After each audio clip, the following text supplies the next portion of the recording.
Then, of course, like a lot of industry, they were going through a huge evolution of trying to find other work after the war. A bit of a slump with all these contracts are suddenly stopped. And of course, their natural attribute was they were right on the river, so they had the shipping traffic going by. The Fraser Mills, which was Canadian Forest Products, after the Second World War bought 2 huge tugs and eventually a 3rd tug. They were U.S. Navy tugs, and that was the Mary Mackin and the Florence Filberg. And the Mary Mackin in those days had horrendous engines. It had it was twin-screwed, 680 horsepower Fairbanks Morris engines. Florence Filberg had 2 600 horsepower twin-screwed.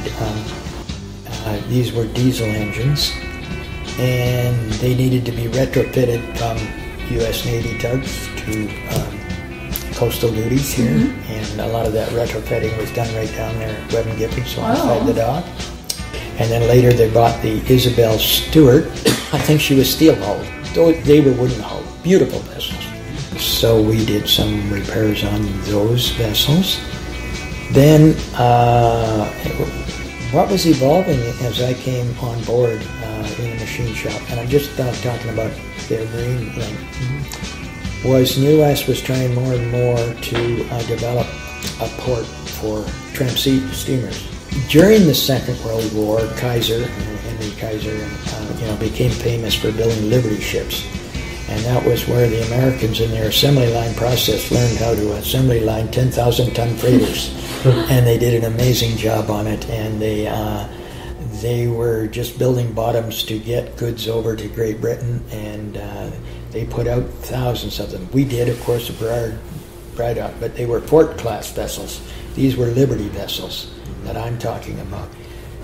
So not going too far down that line. After the Second World War, these Liberty ships were sold, and a lot of the Greek shipping and others, mainly Greek, they bought up thousands of them. And these 10,000-ton freighters were tramping around the world looking for cargoes, and they were up here to New West.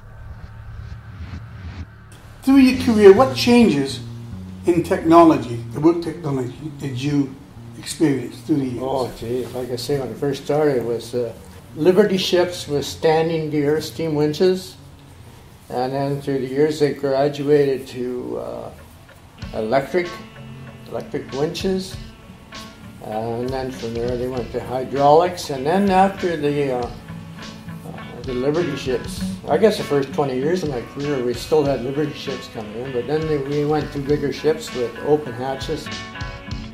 A lot of the ships that we did were built for the Second World War. They were what they call Liberties. Yeah. And so they, Onassis, the Greek shipping magnate, bought them by the thousands and just put crews on them and sent them wherever. So they would come in and they were in bad shape, some of them. I remember one ship, there was a huge crack you could see right outside in the hull, and they put cement on it. That's still very dangerous. Yeah, and the gear was rotten and rusty and bent booms, all kind. We had huge fights over that. We would refuse to work until they straightened the boom.